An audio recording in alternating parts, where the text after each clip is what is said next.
राज्यपाल कार्यालयामार्फत पुरस्कृत 27वा महाराष्ट्र राज्य आंतर विद्यापीठ महोत्सव 2025 या वर्षी स्वामी रामानंद तीर्थ मराठवाडा विद्यापीठात दिनांक 4 ते 8 डिसेंबर या कालावधीत उत्साहात आयोजित करण्यात आला आहे। यात राज्यातील 24 विद्यापीठातील 3307 खेळाडूंचा सहभाग नोंदविणार आहेत।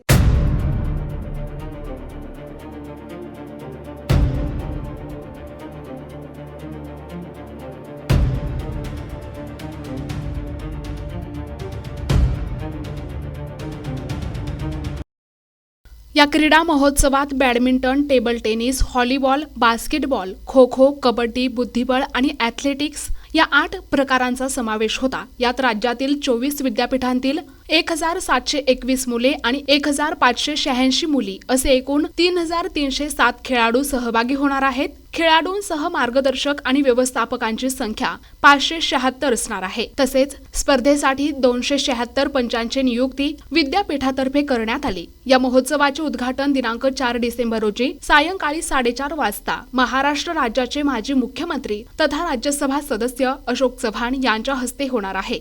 यावेळी अध्यक्षस्थानी डॉक्टर मनोहर चासकर राहणार आहेत। या उद्घाटन प्रसंगी क्रीडा आणि युवक कल्याण मंत्री माणिकराव कोकाटे, दुग्ध व्यवसाय आणि अक्षय ऊर्जा मंत्री तथा पालकमंत्री अतुल सावे, मंत्री मेघना बोर्डीकर यांच्यासह परिक्षेत्रातील लोकप्रतिनिधी उपस्थित राहणार आहेत। 4 दिवस चालणाऱ्या क्रीडा स्पर्धांचे बक्षीस वितरण 8 डिसेंबर रोजी सायंकाळी 11 वाजता विद्यापीठाच्या क्रीडा मैदानावर होणार आहे। आजच्या क्रीडा परिषदेमध्ये या राज्यस्तरीय क्रीडा महोत्सव आपल्या विद्यापीठामध्ये होत आहेत।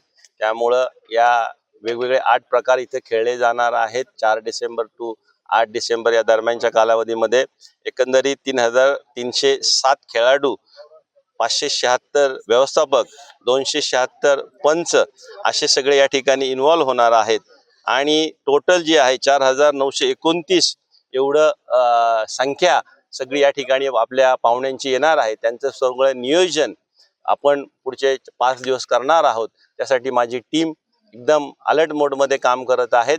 त्याचबरोबर महामहिम राज्यपाल यांच्या वतीनं जे काही नवीन भारत पोर्टल तयार केलेलं आहे का खेळाडूंना व खेळांना एक वेगळ्या प्रकारची पब्लिसिटी देऊन, नुसती पब्लिसिटी देऊन नाही तर समाजापर्यंत हे पोहोचवण्यासाठी आणि समाजाचा याच्यामध्ये इन्व्हॉल्वमेंट वाढवण्यासाठी हे पोर्टल सुरू केलेलं आहे। हा एक नवीन उपक्रम या निमित्ताने केलेला आहे। सर, याचं उद्घाटन 4 तारखेला आदरणीय या राज्याचे क्रीडा मंत्री आदरणीय माणिकराव कोकाटे साहेब, त्याचबरोबर माजी मुख्यमंत्री व आत्ताचे खासदार आदरणीय अशोकरावजी चव्हाण साहेब व इतर सर्व मान्यवर यांच्या उपस्थितीमध्ये उद्या 4 वाजता या ठिकाणी याचं उद्घाटन होणार आहे। क्रीडा महोत्सवामध्ये खर्चाचं नियोजन महामहिम राज्यपाल यांच्या कार्यालयाकडनं आम्हाला काही गाईडलाईन्स आलेल्या असतात।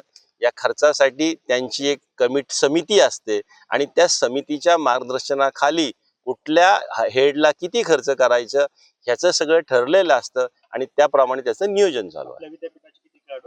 आपल्या विद्यापीठाचे 160 खेळाडू या ठिकाणी पार्टिसिपेट होणार आहेत या 8 क्रीडा प्रकारामध्ये।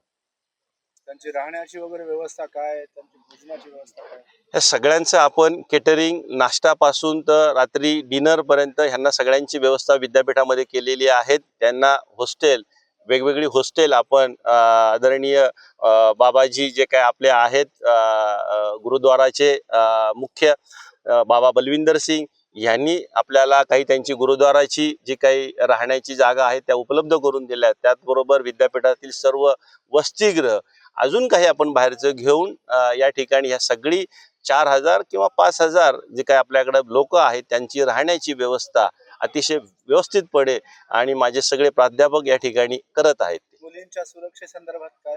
मुलींच्या सुरक्षेसंबंधामध्ये सगळ्या मुली आम्ही विद्यापीठाच्या हॉस्टेलला ठेवलेल्या आहेत। त्याला सगळे कंपाऊंड आहेत, त्याला सिक्युरिटी लावलेली आहे, तिथे वॉर्डन ठेवलेले आहेत।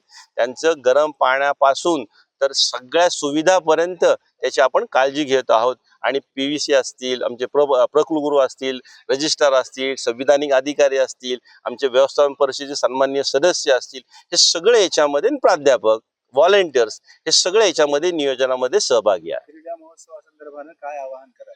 क्रीडा महोत्सवा संदर्भानं मी एवढं आवाहन करेल का या मुलांना प्रोत्साहित करण्यासाठी जास्तीत जास्त नांदेडकरांनी किंवा इतरांनी या ठिकाणी विद्यार्थ्यांचे खेळ पाहावेत, या ठिकाणच्या सुविधा पाहाव्यात आणि ज्यांना शक्य नाही त्यांनी भारत पोर्टलवरनं ऑनलाईन पाहावं. ऑनलाईन सगळे हे क्रीडा प्रकार आम्ही दाखवणार आहोत आणि विद्यार्थ्यांना प्रोत्साहित करावं आणि याच्यामधनं व्हॅल्यू एज्युकेशनचे सुद्धा आम्ही धडे देणार आहोत. हेही विद्यार्थ्यांनी आत्मसात करावेत. हा एक संदेश आहे आणि स्वयंसिद्ध हे जे पोर्टल आहेत मुली सक्षम झाल्या पाहिजेत आणि सक्षम झाल्या तर एक वेगळ्या प्रकारची पिढी निर्माण होईल. त्यासाठी आम्ही मार्गदर्शन करत आहोत. विशेष प्रतिनिधी NTV न्यूज मराठी नांदेड.